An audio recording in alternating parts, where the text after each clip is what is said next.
محمد نام آیت نمبر 2 کے فقرے وآمنوا بما نزل علی محمد سے ماخوذ ہے۔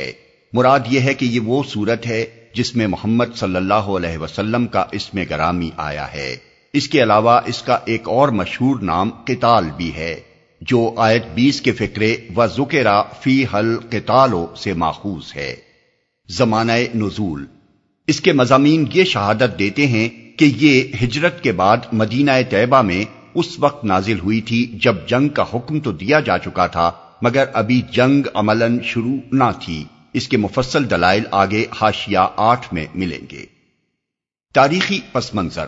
جس زمانے میں یہ سورت نازل ہوئی ہے اس وقت صورتحال یہ تھی کہ مکہ معظمہ میں خاص طور پر اور عرب کی سرزمین میں بالعموم ہر جگہ مسلمانوں کو ظلم و ستم کا نشانہ بنایا جا رہا تھا اور ان پر عرصہ حیات تنگ کر دیا گیا تھا۔ مسلمان ہر طرف سے سمٹ کر مدینہ طیبہ کے دارالامان میں جمع ہو گئے تھے مگر کفار قریش یہاں بھی ان کو چین سے بیٹھنے دینے کے لیے تیار نہ تھے۔ مدینے کی چھوٹی سی بستی ہر طرف سے کفار کے نرغے میں گھری ہوئی تھی اور وہ اسے مٹا دینے پر تلے ہوئے تھے۔ مسلمانوں کے لیے اس حالت میں 2 ہی چارہ کار باقی رہ گئے تھے، یا تو وہ دین حق کی دعوت و تبلیغ ہی سے نہیں بلکہ اس کی پیروی تک سے دستبردار ہو کر جاہلیت کے آگے سپر ڈال دیں، یا پھر مرنے مارنے کے لیے اٹھ کھڑے ہوں اور سر دھڑ کی بازی لگا کر ہمیشہ کے لیے اس امر کا فیصلہ کر دیں کہ عرب کی سرزمین میں اسلام کو رہنا ہے یا جاہلیت کو۔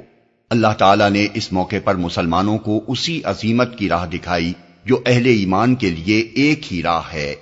اس نے پہلے سورہ حج آیت 39 میں ان کو جنگ کی اجازت دی اور پھر سورہ بقرہ آیت 190 میں اس کا حکم دے دیا، مگر اس وقت ہر شخص جانتا تھا کہ ان حالات میں جنگ کے معنی کیا ہیں۔ مدینے میں اہل ایمان کی ایک مٹھی بھر جمعیت تھی جو پورے 1000 مردان جنگی بھی فراہم کرنے کے قابل نہ تھی، اور اس سے کہا جا رہا تھا کہ سارے عرب کی جاہلیت سے ٹکرا جانے کے لیے تلوار لے کر کھڑی ہو جائے، پھر لڑائی کے لیے جس سر و سامان کی ضرورت تھی وہ اپنا پیٹ کاٹ کر بھی ایک ایسی بستی مشکل ہی سے فراہم کر سکتی تھی جس کے اندر سینکڑوں بے خانماں مہاجر ابھی پوری طرح سے بسے بھی نہ تھے، اور چاروں طرف سے اہل عرب نے معاشی مقاطعہ کر کے اس کی کمر توڑ رکھی تھی۔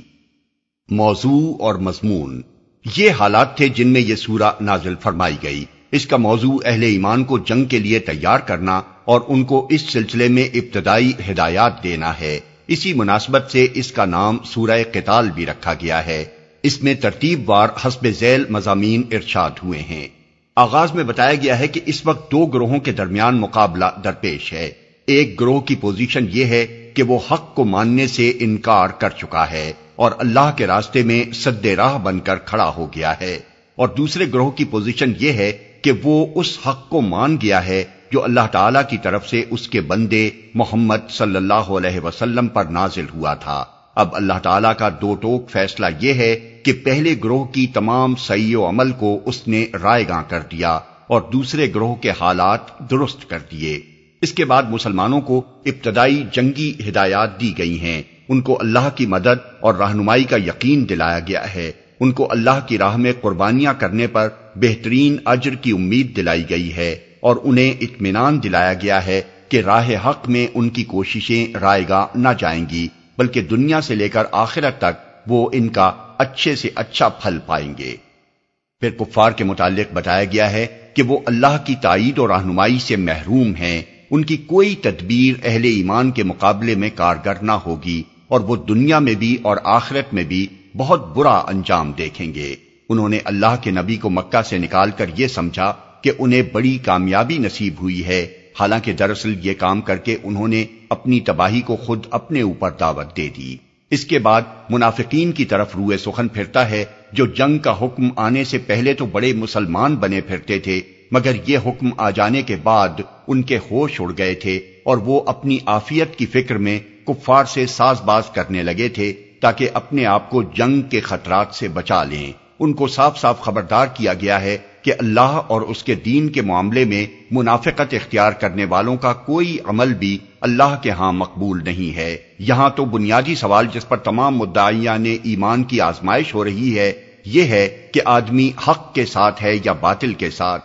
اس کی ہمدردیاں اسلام اور مسلمانوں کے ساتھ ہیں یا کفر اور کفار کے ساتھ، وہ اپنی ذات اور اپنے مفاد کو عزیز رکھتا ہے یا اس حق کو جس پر ایمان لانے کا وہ دعویٰ کر رہا ہے۔ اس آزمائش میں جو شخص کھوٹا نکلتا ہے وہ مومن ہی نہیں ہے، کجا اس کے کہ اس کی نماز، اس کا روزہ اور اس کی زکوٰۃ خدا کے ہاں کسی اجر کی مستحق ہو۔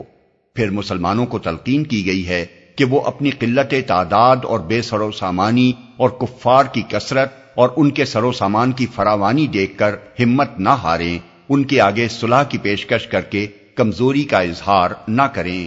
جس سے ان کی جرأتیں اسلام اور مسلمانوں کے مقابلے میں اور زیادہ بڑھ جائیں، بلکہ اللہ کے بھروسے پر اٹھیں اور کفر کے اس پہاڑ سے ٹکرا جائیں۔ اللہ مسلمانوں کے ساتھ ہے، وہی غالب رہیں گے اور یہ پہاڑ ان سے ٹکرا کر پاش پاش ہو جائے گا۔ آخر میں مسلمانوں کو انفاق فی سبیل اللہ کی دعوت دی گئی ہے۔ اگرچہ اس وقت مسلمانوں کی معاشی حالت بہت پتلی تھی، مگر سامنے مسئلہ یہ درپیش تھا کہ عرب میں اسلام اور مسلمانوں کو زندہ رہنا ہے یا نہیں۔ اس مسئلے کی اہمیت و نزاکت کا تقاضا یہ تھا کہ مسلمان اپنے آپ کو اور اپنے دین کو کفر کے غلبے سے بچانے اور اللہ کے دین کو غالب کرنے کے لیے اپنی جانیں بھی لڑائیں اور جنگی تیاری میں اپنے مالی وسائل بھی پوری امکانی حد تک کھپا دیں۔ اس لیے مسلمانوں سے فرمایا گیا کہ اس وقت جو شخص بھی بخل سے کام لے گا وہ دراصل اللہ کا کچھ نہ بگاڑے گا، بلکہ خود اپنے آپ ہی کو ہلاکت کے خطرے میں ڈال لے گا۔ اللہ تو انسانوں کا محتاج نہیں ہے، اس کے دین کی خاطر قربانیاں دینے سے ایک گروہ اگر جی چرائے گا تو اللہ اسے ہٹا کر دوسرا گروہ اس کی جگہ لے آئے گا۔